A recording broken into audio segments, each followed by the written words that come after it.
Bom dia, pessoal. Bom dia, vou pedir silêncio de todos, por favor, para a gente iniciar. Ao final da coletiva, tudo que será dito aqui de números, nomes, informações, será passado pelo Daniel, assessor de comunicação da Secretaria de Polícia, que está com release com essas informações. Então, peço que ao final da coletiva procurem ele e passem e-mail ou WhatsApp, o formato que os senhores considerem melhor para receber essas informações. Vamos dar início aqui à coletiva de imprensa. Na mesa, o secretário de Estado de Segurança Pública, delegado Vitor Santos, secretário de Estado de Polícia Civil, Felipe Cury. Vamos começar com um breve relato de cada um deles. Depois a gente vai abrir para perguntas e respostas. Lembrando que temos uma reunião no Palácio Guanabara, 12h30. Então, pedir para todos, vai ser uma pergunta para cada jornalista, porque senão abre, eu tenho 3 perguntas, 4 perguntas, prejudica o colega. O tempo é curto. Por favor, vamos respeitar uma pergunta. Bom dia, senhoras e senhores. Queria cumprimentar aqui meu irmão Cury. Eu acho que a gente, em relação à operação, muito pouca coisa a gente precisa acrescentar agora. Eu acho que as perguntas de vocês vão se basear exatamente nesse pós-operação, o que foi feito. Foi um trabalho muito intenso, montado uma força-tarefa para poder colher todas as provas que foram obtidas durante a operação.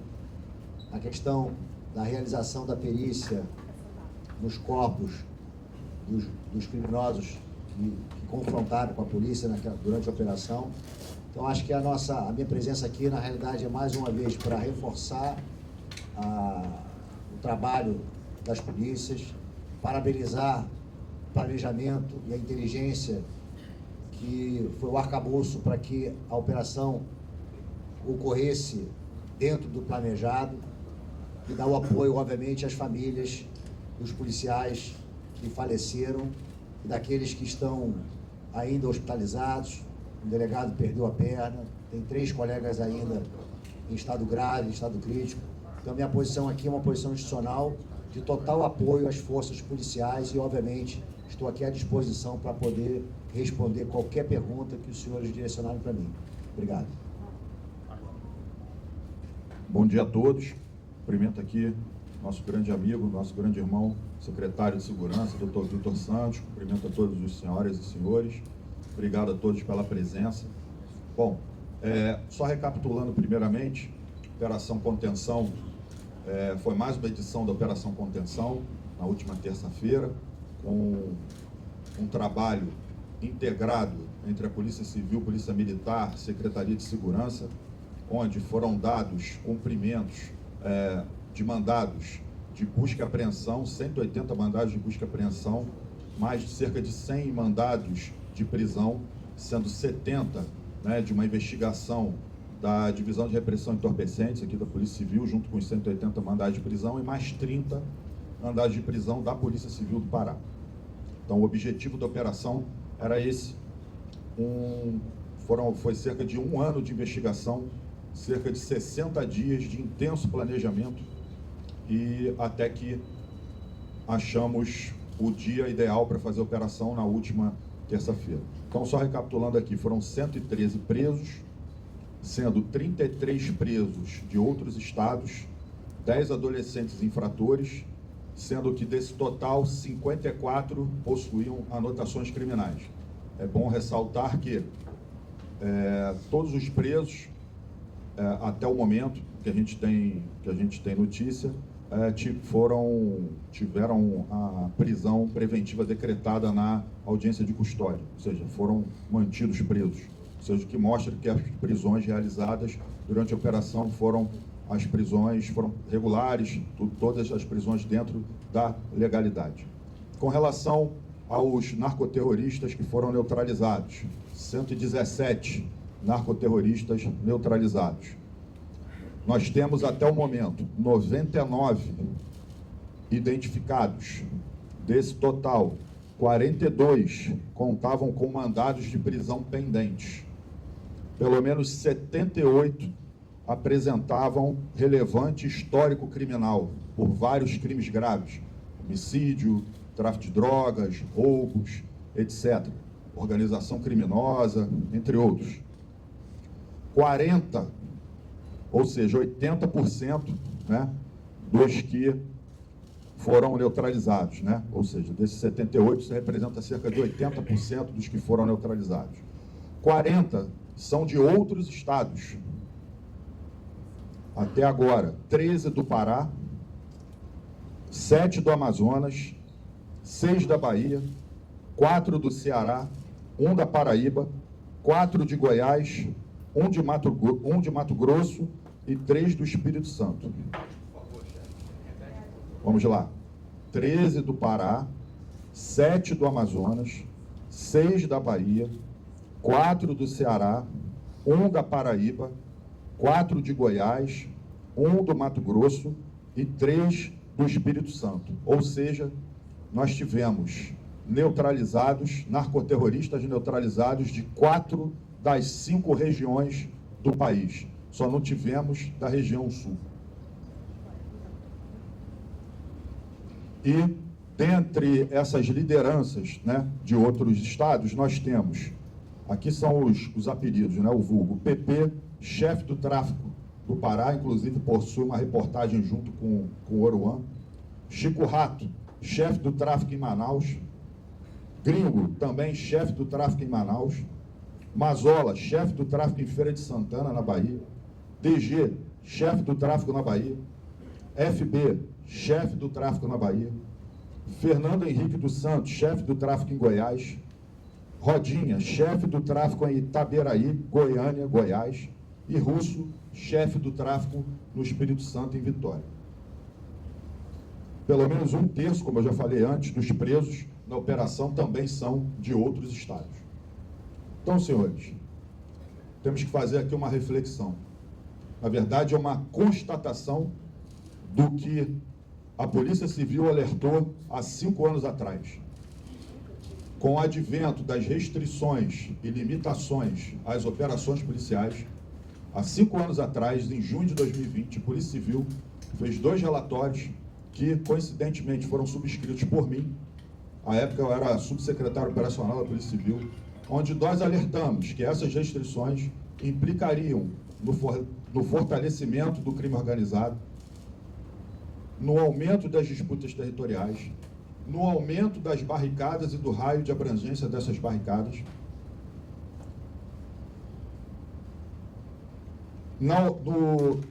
além disso, as favelas se tornariam bases operacionais do crime organizado e se tornariam um local convidativo para que lideranças de outros estados viessem para cá.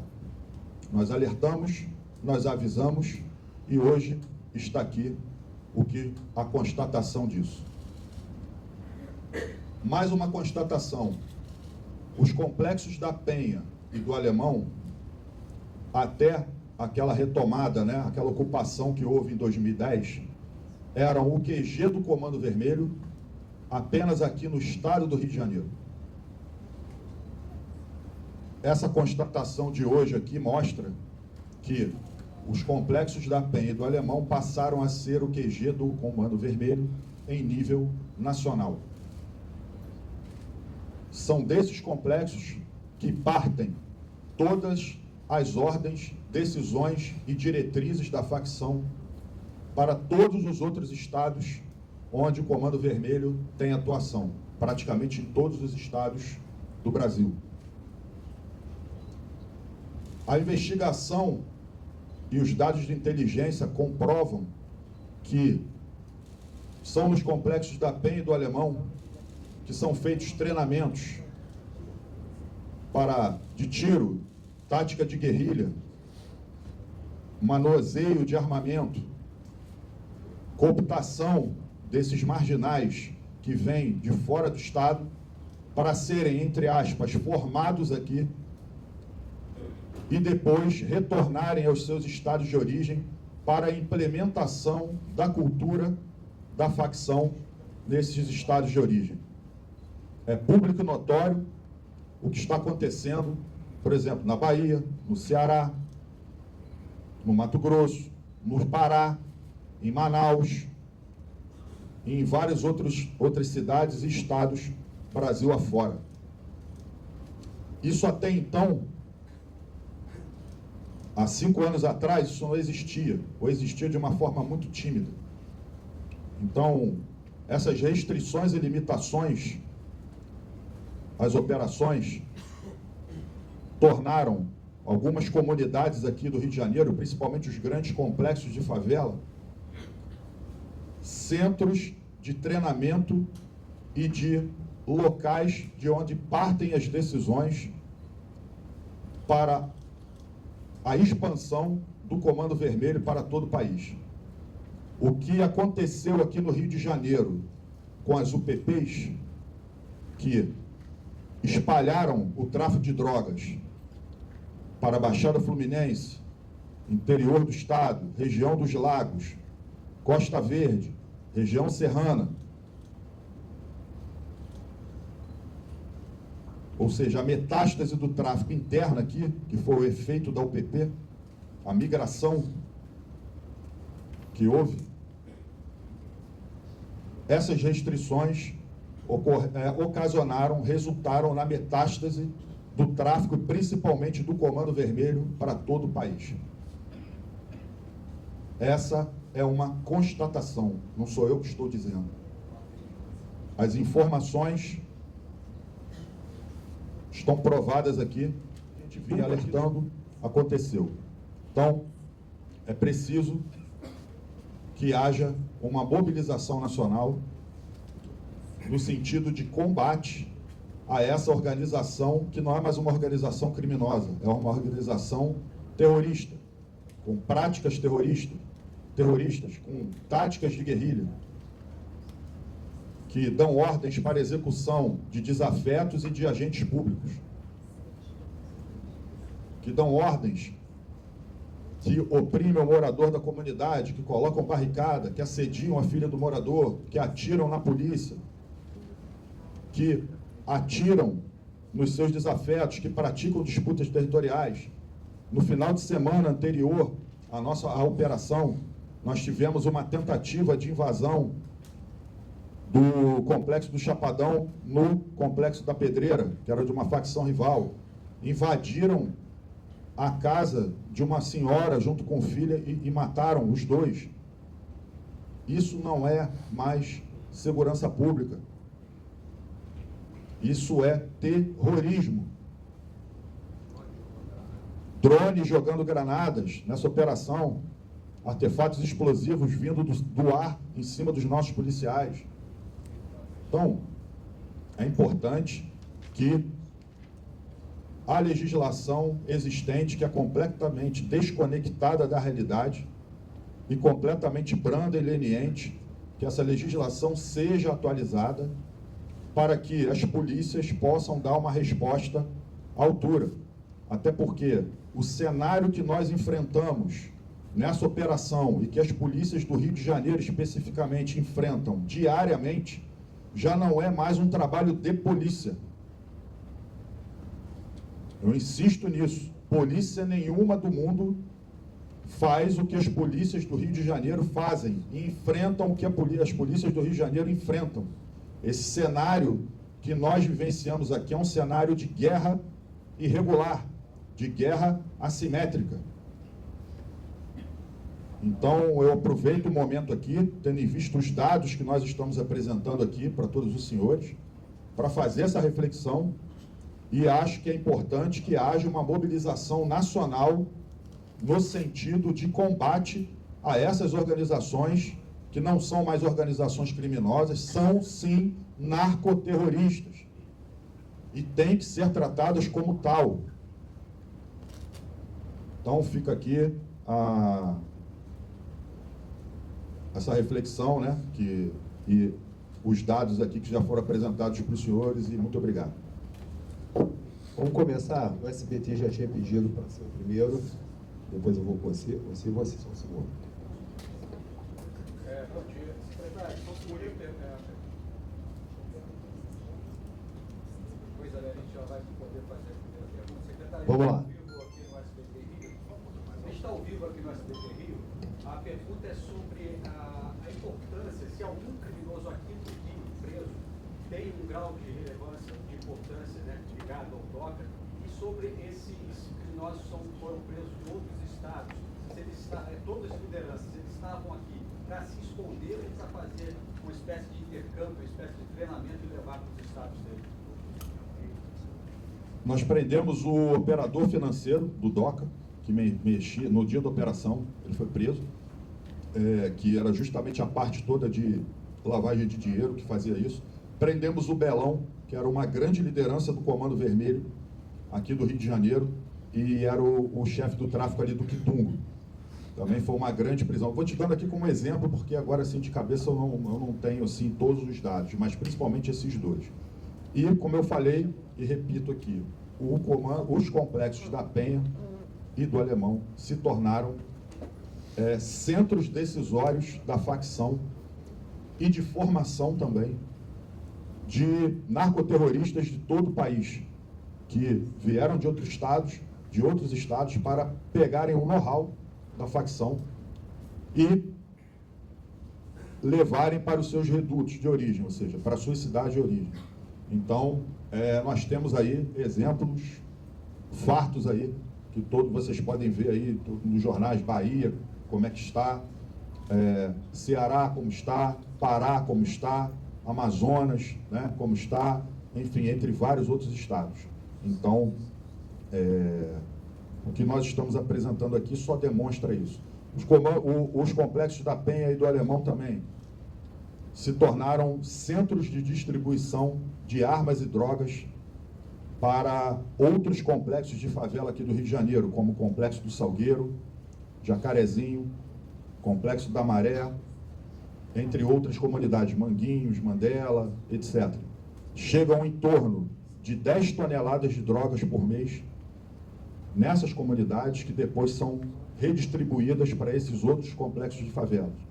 E são negociados, nesses complexos, cerca de 50 a 70 fuzis por mês, que também chegam diretamente nesse complexo e depois são redistribuídos para essas outras comunidades aqui do estado do Rio de Janeiro.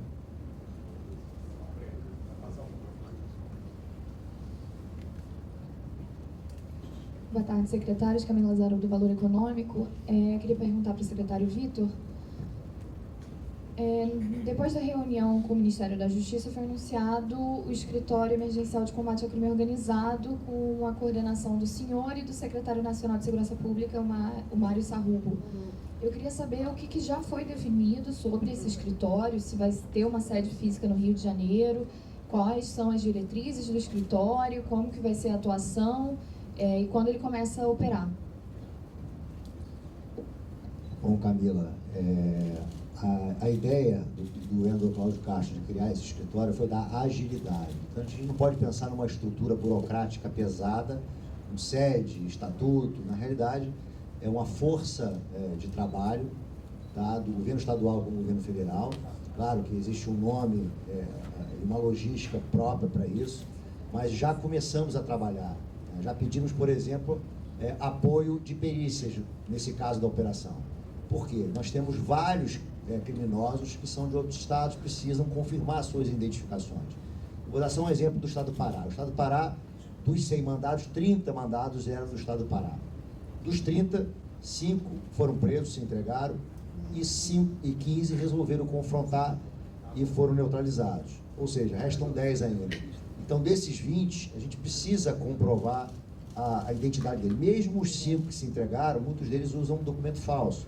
Então, a Polícia Federal, através do Instituto Nacional de Identificação, facilita, ou facilitaria, ou vai facilitar a identificação. Armas foram apreendidas. Precisamos de peritos para poder rastrear essas armas, de onde elas vieram, qual o caminho que elas seguiram, confronto balístico, seja nos corpos dos criminosos. Alguns projéteis foram recolhidos, auxiliar nessa questão do confronto balístico, porque o governo federal tem o Banco Nacional de Balística, que facilitaria, por exemplo, saber de que arma pode ter partido aquele projétil. Então, é todo um trabalho que já começou desde o início, quando foi anunciado o escritório. E claro que nós temos outras ações a seguir, e eu já estou em conversa com o doutor Sarrubo, para que a gente possa agilizar esse processo. Pessoal, antes da próxima pergunta, só para ser justo, os secretários têm que sair daqui preterivelmente 12h15. Então, nem todo mundo que está colocando nome na lista terá tempo de fazer a sua pergunta. Então, eu vou ressaltar novamente para sermos breves.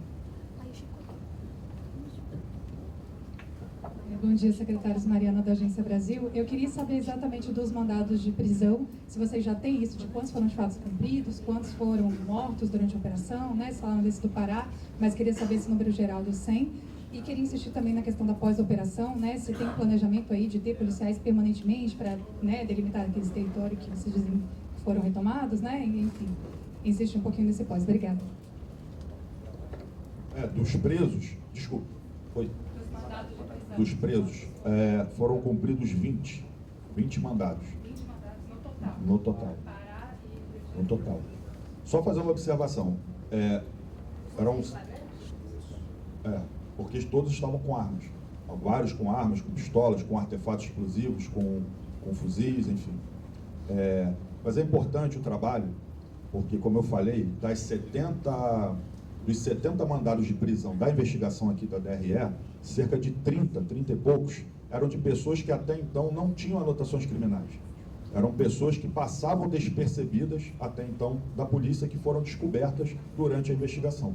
Então, o trabalho da Polícia Civil, de Polícia Judiciária, é justamente esse.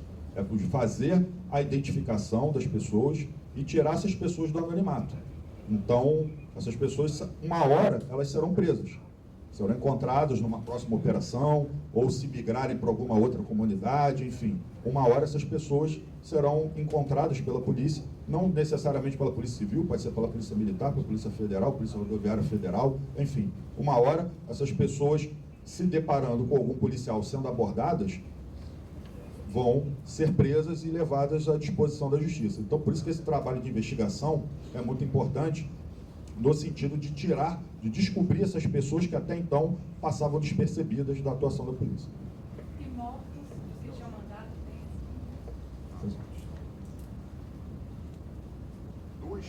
Dos 117, nós estamos até agora com 99, devidamente identificados. Cerca de 78 com relevante histórico criminal e 42 com mandados de prisão pendentes. Mas não dessa operação, já tinham esses mandados. Eu tenho que ver. Realmente essa informação não tem como te passar agora, tá bom? E no que diz respeito à região, tá? A Polícia Militar tem intensificado o trabalho de policiamento naquela região, visando manter a ordem e não termos grandes transtornos pós-operatórios. Só para completar aqui, a dificuldade dos outros 18 é porque os caras não têm esse documento aqui, é possível também ser de fora? Exatamente. É porque são de fora, não foram qualificados aqui como possuindo RG do Estado do Rio de Janeiro. E aí a gente tenta fazer um trabalho por reconhecimento facial, também quando é possível. E aí tenta, a partir do momento que, pelo reconhecimento facial, a gente chega a uma possível qualificação, uma possível identificação, por exemplo, identificamos que é fulano de tal do estado do Pará. Aí a gente entra em contato com a Polícia Civil do Pará para que haja essa confirmação oficial. Então é um trabalho que leva um certo tempo. Vamos seguir a ordem ali, gente. Você vai não. Só para completar a pergunta ali da Secretários, bom dia. Yuri da Folha de São Paulo. Queria perguntar, doutor Felipe Cury, o senhor falou sobre mudanças que parecem ser no judiciário, mas queria perguntar sobre o que seria apoio logístico que o governo federal poderia dar. Digo mudanças no judiciário, que o senhor falou que a legislação atualmente é leniente, enfim, mudanças no judiciário, no legislativo. Mas queria perguntar do que, logisticamente, o governo federal poderia ajudar no combate a essas facções aqui. O governador Cláudio Castro comentou sobre o pedido de veículos blindados, enfim, que tipo de estrutura o governo federal poderia dar para complementar o apoio aqui? Olha, isso já foi pauta da reunião, o ministro Lewandowski veio aqui, ministro da Justiça, com o secretário nacional de Segurança Pública. É importante ressaltar, mais uma vez, que aqui no estado do Rio de Janeiro, nós temos uma excelente integração com a Polícia Federal, com a Polícia Rodoviária Federal. Aqui nós já temos acordos de cooperação técnica com o Ministério da Justiça. Vou te dar um exemplo, o CIFRA, que é o Comitê de Inteligência Financeira e Recuperação de Ativos, funciona na inteligência da Polícia Civil. Nós mapeamos toda movimentação financeira por meio do COAF e de outros meios de investigação e emitimos relatórios de inteligência financeira para as polícias civis do Brasil inteiro, Polícia Federal, inclusive a Polícia Civil aqui do Rio de Janeiro. Só em cerca de um ano nós monitoramos e detectamos movimentação financeira de cerca de 51 bilhões de reais. E aí a gente destina para quem de direito essas informações. Se for importante para a Polícia Civil do Rio Grande do Sul, do Pará, do Distrito Federal, do Rio de Janeiro, para a Polícia Federal, a gente faz esses relatórios. Um outro acordo de cooperação técnica que nós temos e que está funcionando muito bem é a FICO, que é a Força Integrada de Combate ao Crime Organizado. E aqui no Rio de Janeiro é o único estado do país onde a FICO funciona dentro da Polícia Civil, dentro da nossa inteligência. Então a integração com a Polícia Federal, com a PRF, é maravilhosa, a melhor possível. O que foi pedido apenas, não para essa operação, mas para uma outra operação que nós fizemos no início do ano, foi esse apoio logístico dos blindados, mas não foi para o Ministério da Justiça, foi para o Ministério da Defesa. Então, só para ficar esclarecido. Aproveitando esse gancho que eu falei de lavagem de dinheiro, eu acho que é uma informação que vale a pena a gente ressaltar aqui. A operação contenção, ela é uma operação contínua. É uma política pública do governo do Estado, integrada com a Polícia Civil, com a Polícia Militar. A operação contenção já teve várias outras fases. Essa operação de terça foi mais uma fase. Nas fases anteriores, se os senhores puderem pesquisar aí, podem ver que nós prendemos ex-policiais que davam treinamento para traficantes, inclusive da Penha. Fizemos uma ação onde foram apreendidas mais de 200 armas, a maioria de fuzis, e não foi na comunidade. Foram armas apreendidas na Barra da Tijuca, em mansões na Barra da Tijuca e no estado de São Paulo. Fizemos uma outra operação onde nós conseguimos o bloqueio de 6 bilhões de reais do Comando Vermelho. Ou seja, a estrutura toda financeira. Então, é um trabalho que é feito em várias fases.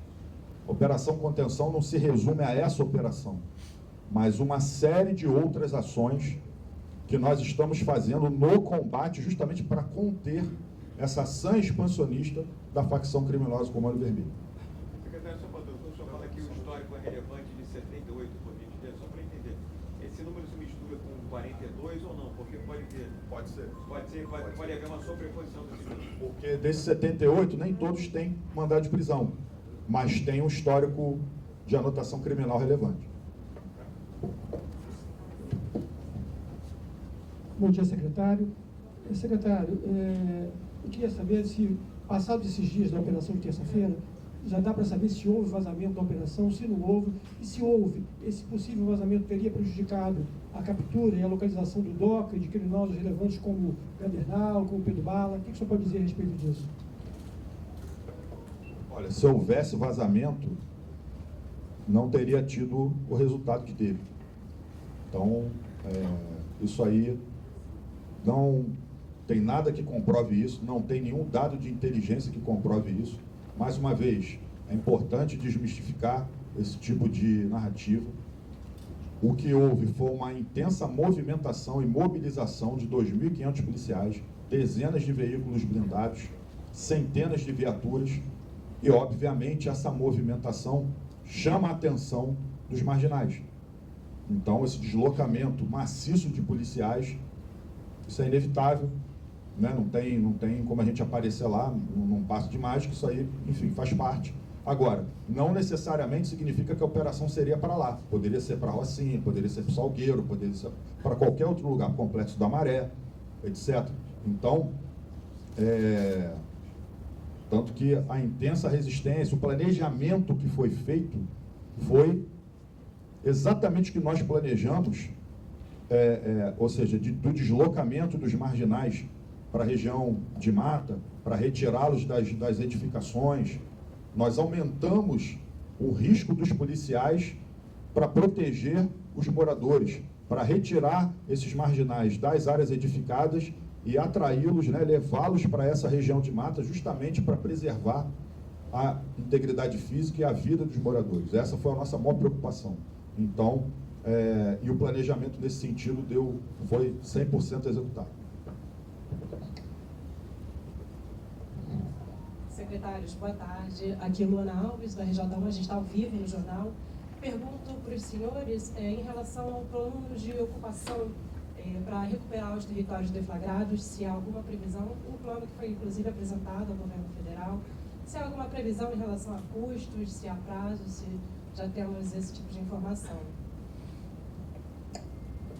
Boa tarde, Luana. Esse plano está sendo construído, tá? Não é um plano simples, ele é bastante complexo, até porque o governador Cláudio Castro envolveu todas as secretarias de Estado, porque todas elas têm projetos que podem beneficiar a área escolhida para ser retomada.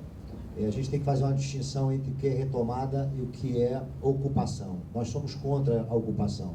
O Estado nenhum do Brasil tem condições de fazer de forma permanente, colocando policiais dentro das comunidades. O Rio de Janeiro, infelizmente, nós temos quase um quarto da população morando em favela.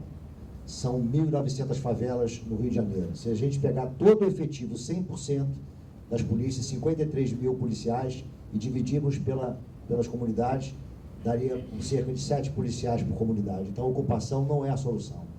A solução é realmente a retomada. Então, essa retomada está sendo construída. A gente tem uma previsão de entrega até o dia 20 de dezembro, que é o último dia, logo após haverá o recesso judiciário.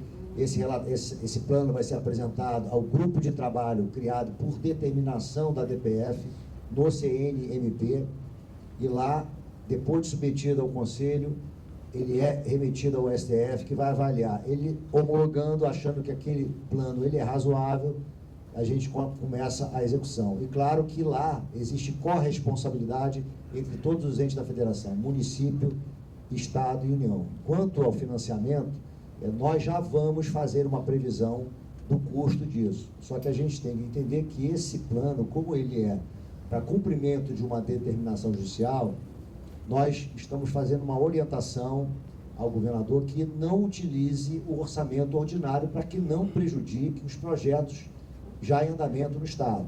Então, teríamos que buscar fontes alternativas de financiamento.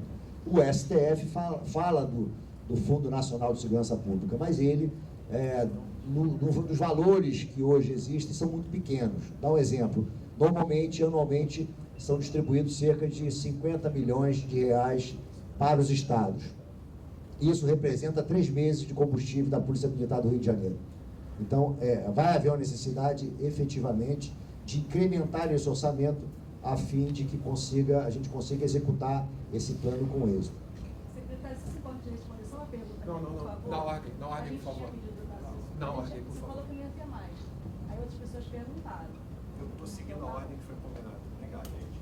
Secretários, boa tarde. A gente tem visto alguns vídeos, que sempre circulam algum vídeo na rede social, eu queria saber com os senhores, se receberam alguma informação nesse sentido, de vestígios de sangue em algum lago ali na região da Pedreira, no alto da comunidade, uma região conhecida como Pedreira, sugerindo que teriam corpos no lago, também cordas amarradas em árvores. São reclamações, queixas de moradores. Eu queria saber com os senhores, se os senhores tomaram algum conhecimento em relação a esse sentido, se teriam corpos no lago, alguma denúncia já foi recebida disso?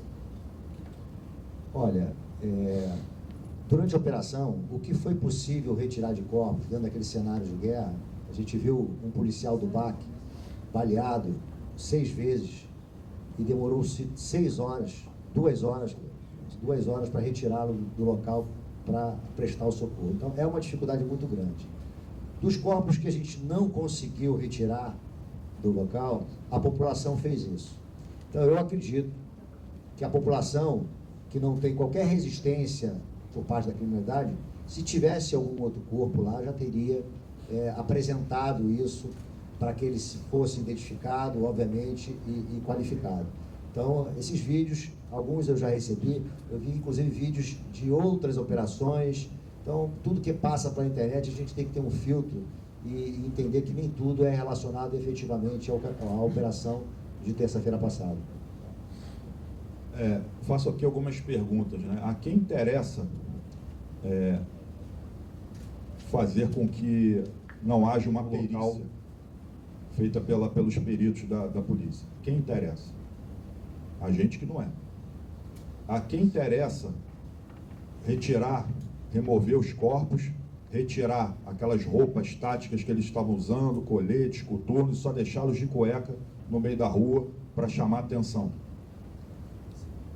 A quem interessa fazer remoção de corpos, como já está sendo provado numa investigação feita pela Polícia Civil, por meio da 22ª DP, Penha, que os veículos utilizados para a remoção desses corpos eram roubados. Então, a quem interessa tentar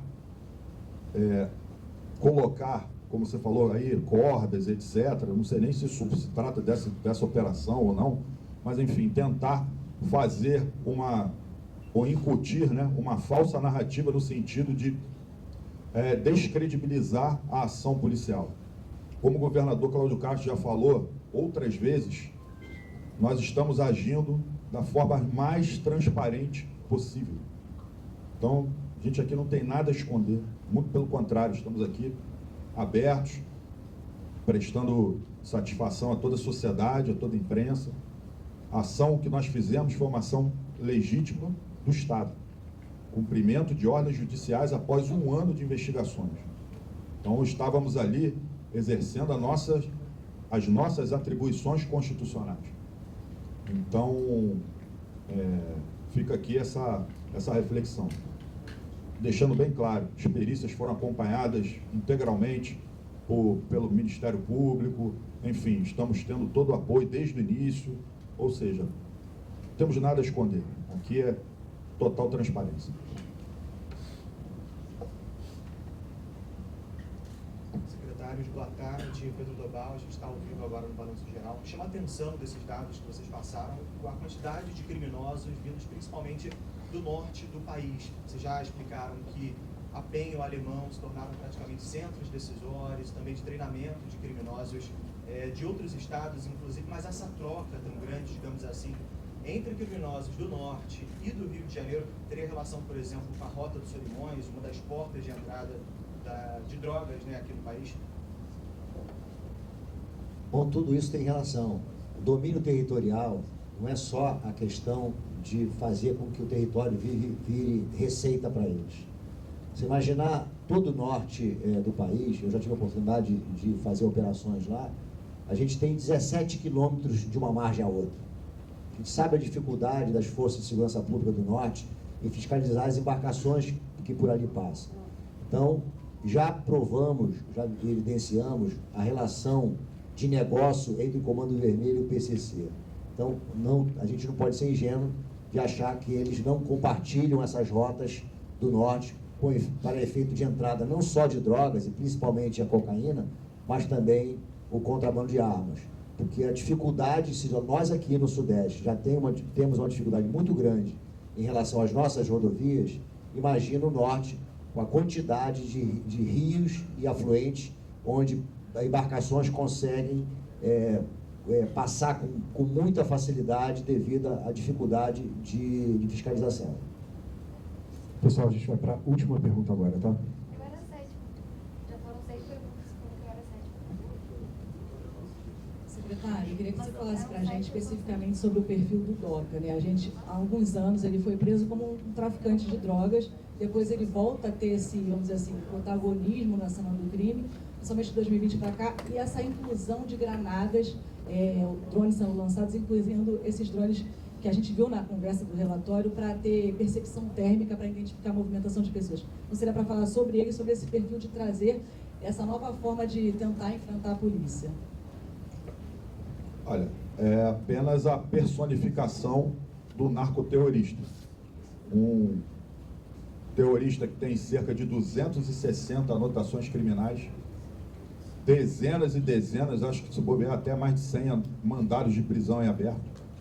Somente esse ano, pela Polícia Civil, acho que foram cerca de 15 a 20 mandados de prisão expedidos contra ele em diversas investigações de várias delegacias. O criminoso que mandou matar, que deu a ordem para matar aqueles meninos lá de Belfor Roxo, para quem não se lembra, né, em 2021 ou 2022, salvo engano, por causa do furto de uma gaiola de passarinho. Então, um marginal que chega a esse ponto, vocês podem ter ideia do que ele faz. Execução de desafetos, execução de moradores, e impõe a lei do silêncio e do terror na comunidade. A gente tem relatos de que os moradores não aguentam mais o DOCA. Então, tivemos assim um feedback dessa operação impressionante de moradores de comunidade elogiando, parabenizando e pedindo mais operações como essas, para que a gente consiga prender esses marginais. Então, questão de prender o DOCA é questão de tempo. Por um triz, nós não prendemos o DOCA, mas demos aí um baque grande na facção. A hora dele vai chegar, assim como chegou de vários outros. Questão de tempo. Enquanto isso, o que a gente vem fazendo? Desestruturando a facção criminosa, como eu vim falando aqui, com lavagem de dinheiro, com apreensão de armas, com prisões, com operações sistemáticas, com investigações. Esse é o trabalho técnico e que é o possível, de acordo com a legislação existente, que as polícias vêm fazendo aqui no estado do Rio de Janeiro. Pessoal, muito obrigado a todos. Encerrada a coletiva. Bom final de semana. Fiquem com Deus.